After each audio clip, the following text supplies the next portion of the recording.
Hi there, and welcome to Under the Spell of Books, where we explore the captivating world of fantasy books. I'm Jessica, and here I share my thoughts on the stories that have transported me to new realms, introduced unforgettable characters, and sparked my imagination. If you're a fellow lover of fantasy, you're in the right place. Whether we're ranking my latest reads, diving into book reviews, or discussing all things magical and mythical, there's always something exciting to discover here. So grab your favorite beverage, settle in, and let's talk about books. In today's video, we're going to dive into my December TBR. With the year coming to a close, I've put together a list of fantasy books that I can't wait to read this month. This list is quite ambitious with a total of 8 books, but I'm hoping that I'm going to be very productive this month and read them all. In worst case scenario, I'm going to read them next month. I've also added 2 bonus books for December because simply I bought them in the library this week, and I don't know if I'm going to be able to resist to them the whole month. But yes, this December is going to be an exciting reading month with tons of reviews that I can't wait to share with you. So I'm going to be starting with the romantic fantasy books, and the first item on the list is Quicksilver by Collie Hart.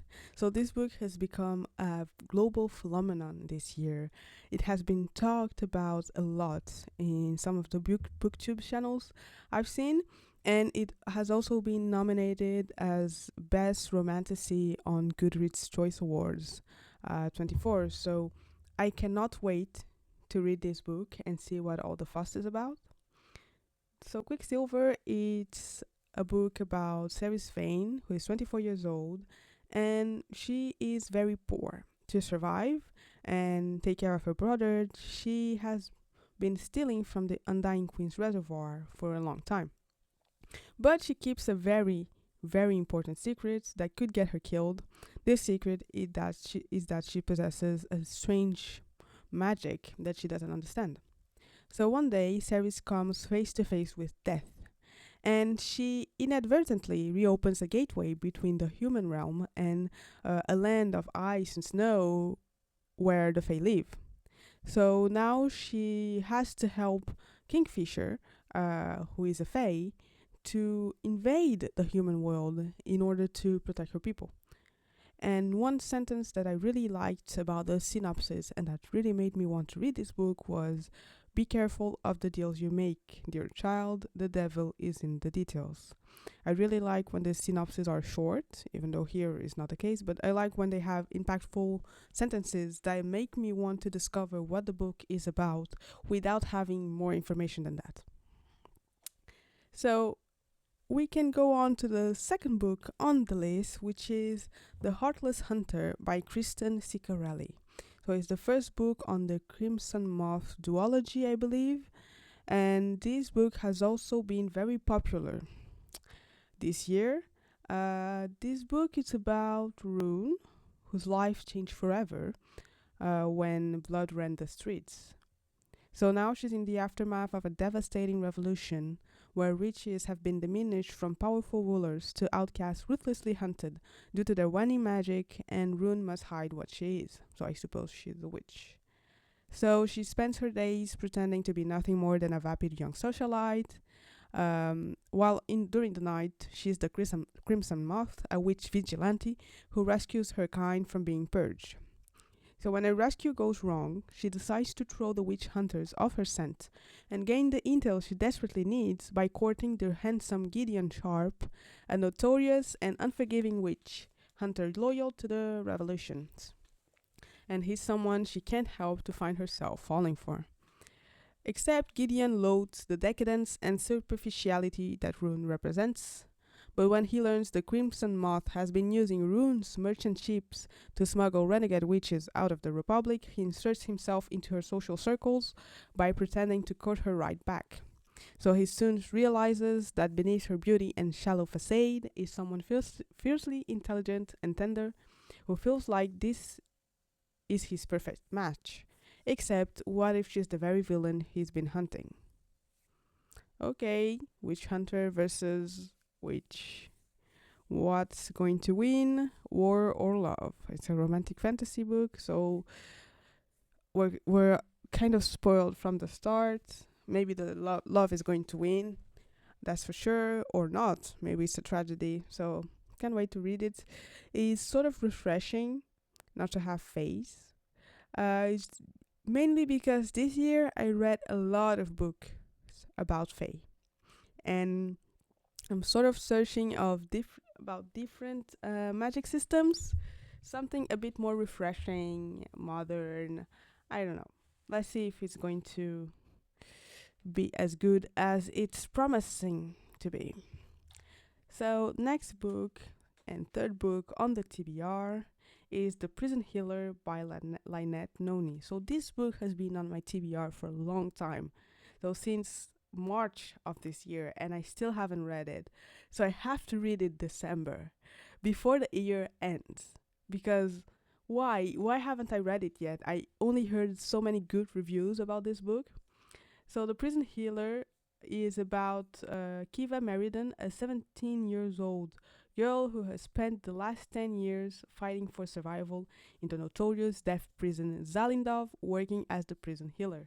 So when the rebel queen is captured, Kiva is charged with keeping the terminally ill woman alive long enough for her to undergo the trial by ordeal.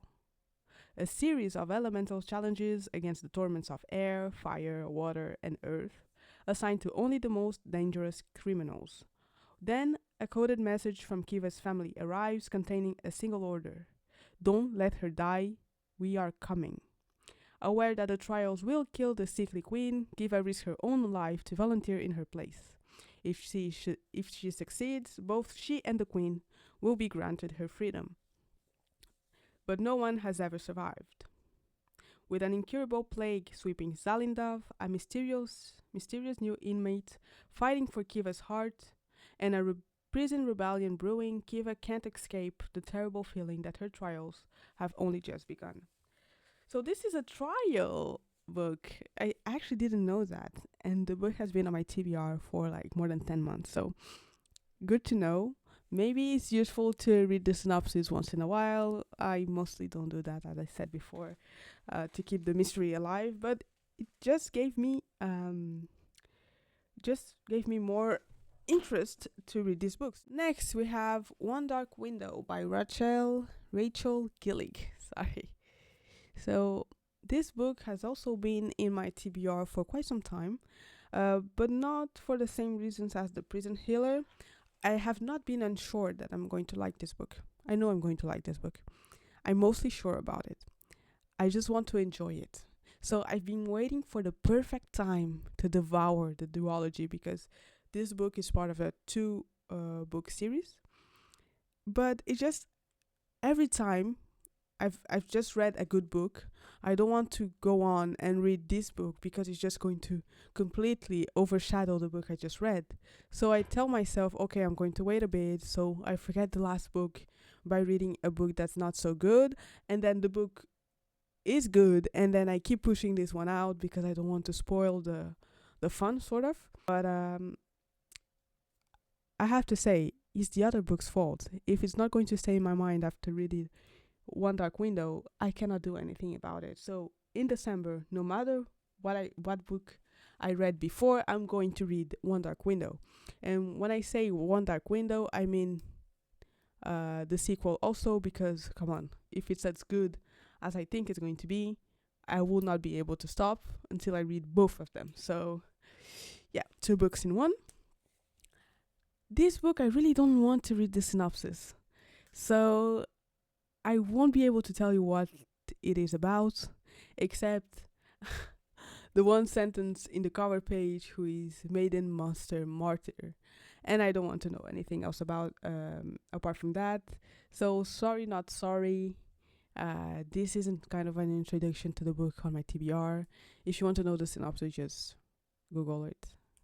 The next book is Fate and Furies, who is the third book of the Legend of Tesmar series by Ellen Shearer.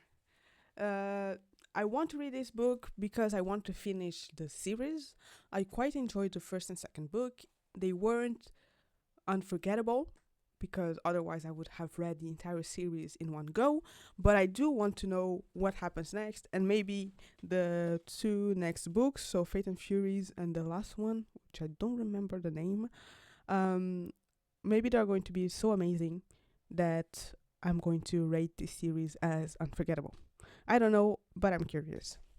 Instead of reading you the synopsis for this book, I'm going to be reading you the synopsis for Blood and Steel, which is the first book of the series. That way, you don't have any spoilers. So, Blood and Steel, and more globally, the Legend of Desmar series is about Althea Zolder, who only has 3 years to become what she always dreamed of being, a warrior legend. In her world, women are forbidden to wield blades, so she has trained in secret her entire life. Now, she's racing against the clock. She fights to secure her place in the elite guild charged with the protection of the Five Kingdoms.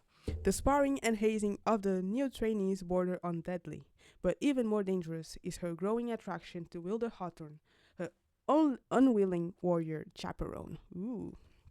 All around them, schemes are afoot and darkness looms.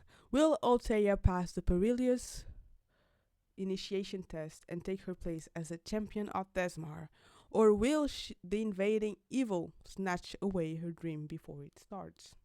And the last romantic fantasy book of the TBR is Goldfinch by Raven Kennedy. This is the last book in the Plated Prisoner series. So the Plated Prisoner series is sort of a King Midas retelling, and same as The Legend of Tesmar, I do not want to spoil you on the series, so I'm going to be reading you the first book, which is, if you want to start, Guild, which is quite okay. So this book is about a servant of King Midas who has been rescued by him and who kind of gold touches everything he asks him to do. He locks her away in a gilded cage on the top of his palace, and she's kind of his toy, sort of. So they say this is a King Midas retelling. I feel like this is more maybe Beauty and the Beast retelling, an example of Stockholm Syndrome gone wrong. I'm going to let you read this and make your own opinion, but this is a compelling adult fantasy series, and it's addictive. It has romance, intrigue, danger, and the gilded world of Aurea will grip you from the very first page. I really like that. I read the first books, so the first 5 books straight. I just haven't read the 6th one because it wasn't out yet when I read the series, and I really want to read it to complete it. Next up, we have the 2 fantasy books on the TBR. First is Elantris by Brandon Sanderson. I have recently read Mistborn, and I want to continue on the Cosmere path. So the next book in the reading order I'm following is Elantris. So Elantris was built on magic and it thrived. But then the magic became the fate and Elantris began to rot. And now its shattered citizens face domination by a powerful imperium motivated by dodged religious views. Can a young princess unite the people of Elantris, rediscover the lost magic, and lead a rebellion against the imperial zealots? Brandon Sanderson's debut fantasy showed his skill as a storyteller and an imaginer of Baroque magical systems to be fully developed from the start. And if Mistborn is a clue, I think I'm going to be liking this book.